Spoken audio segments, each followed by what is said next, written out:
Hi, I'm Sally O'Brien and I'm a coach at Trinity Ladies Boat Club. So Sally, when did you start coaching at Trinity? Only this year, so I actually rowed with Trinity from 2012 to 2016 and then lived over in the UK for a bit, and now I'm back, moved back to Ireland in September, so back coaching now with the girls. And did you start rowing in Trinity or did you row as a junior before?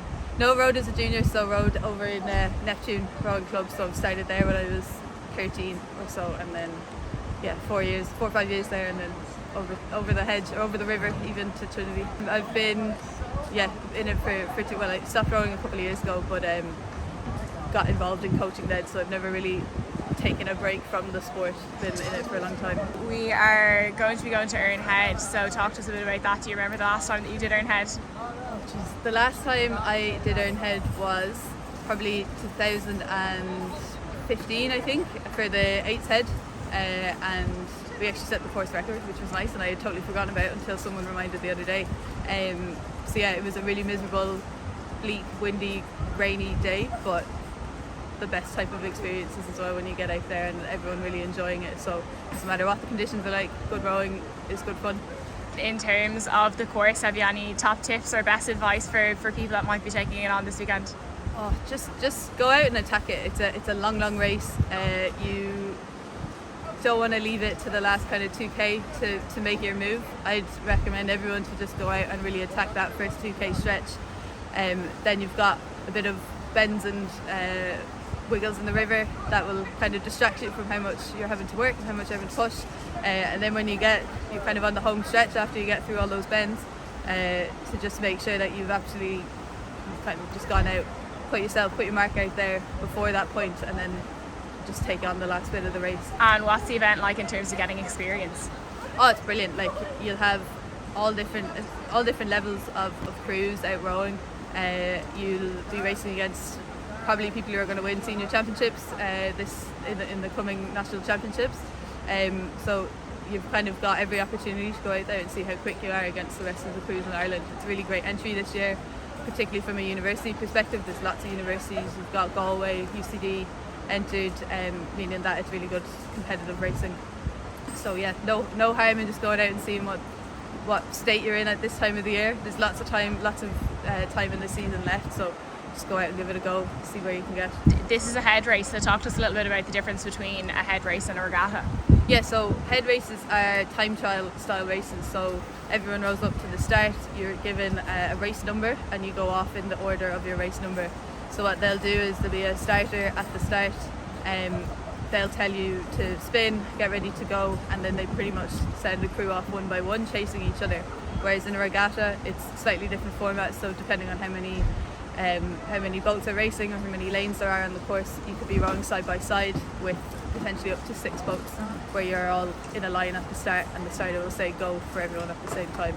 It does seem easy, but you kind of just have to stick in your own boat. Best thing is to just focus on your race plan, regardless of if there's crews chasing you or you're chasing a crew or you're side by side with a crew. You just have to stick with what you know and how you can perform your race plan. So we have 5 fours racing. So we've got an intermediate cox 4, two under 23 coxes and 2 club 4s.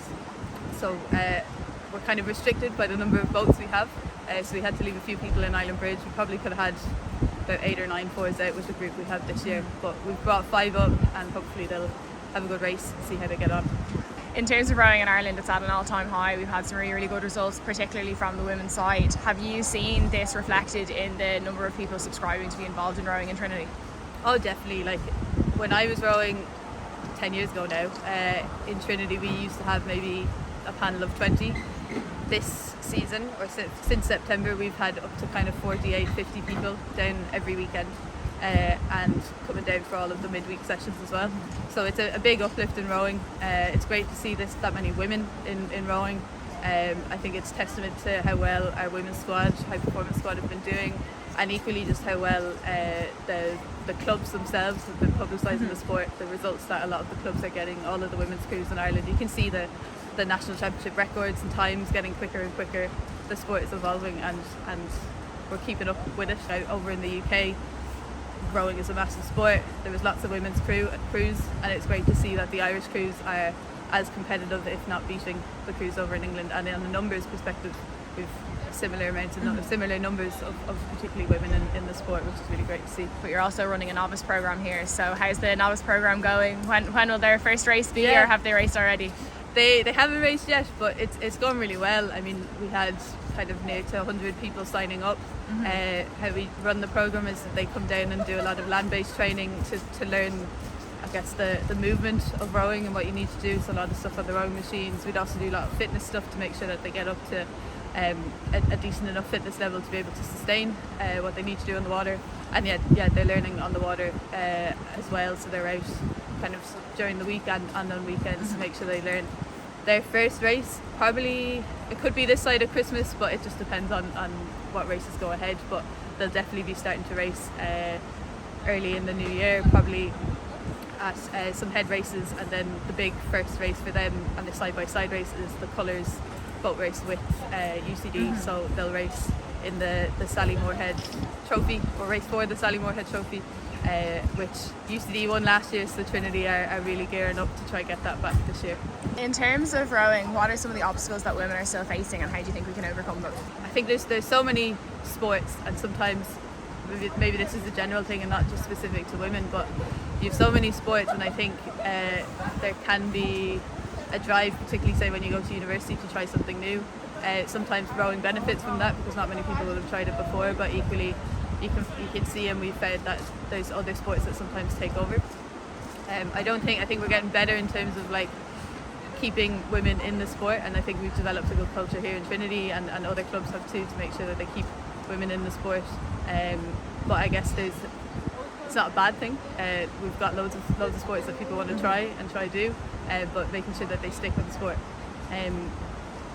The other thing I'd probably say is sticking with it after they leave university. So I found when you start a job, priorities take over, and for some reason it's not a problem with men to stay with their sports, but often you find a big drop off with women, and that's probably one of the biggest things I've noticed, particularly when you see girls finishing and you don't see them then for a few years while they figure out What's career next? and all that sort of stuff. So you mentioned that you rowed at Cambridge. Tell us, what was that experience like? Oh, it's brilliant. Yeah, Cambridge is it was kind of a whirlwind experience. Like, you're over there with the year I moved over. I was lucky I had a fellow Irish woman over there, Claire Lambe was there my first year. So it was nice to have an Irish accent floating around as well. But the thing with Cambridge is very kind of international experience. You've got a lot of people travelling from kind of all over the world to come and study in Cambridge, but also do rowing while they're there. So we had a real mix of people from the States, from New Zealand, from Australia, all of which who've done a lot of rowing before, and you're kind of learning from what they've done. It's a big step up. It was a different style of rowing, not too different in terms of training, but different style of rowing, which took a while to get used to. But it's totally changed my perspective of rowing, and how you can approach it, how you can attack your training. And yeah, I think hopefully it's something that I could bring back to the girls now in coaching, get them to hopefully one day beating the Cambridge crews, because they do like to come over here and race over in Ireland as well from time to time. I hear you've swapped the oar and you're playing a bit of Aussie Rules at the moment, is that right? How'd you find all this out? I was playing a bit of, so I used to I did a lot of Gaelic football before I started rowing when I was younger, and there's quite a lot of transferable skills, ball skills and stuff with Aussie Rules and Gaelic football. So when I stopped rowing, I really needed a team sport, particularly in Cambridge. Everyone is really active, and I'm sick of running out on my own and going cycling on my own. So yeah, joined a Gaelic football team over there and the Aussie Rules team, and yeah, it was a great experience. I haven't got back into it now since I've moved back to Ireland, but was big into the sport, had been to Australia a few times, so really liked the sport. And then it's tough going though. It's hardy stuff, you just get hit all the time, so rowing is you're a lot more protected on a rowing boat compared to being tackled on a Aussie Rules pitch. But yeah, good sport to try out, definitely. Brilliant. Thanks a million, Sally, and best of luck on Saturday. Thank you.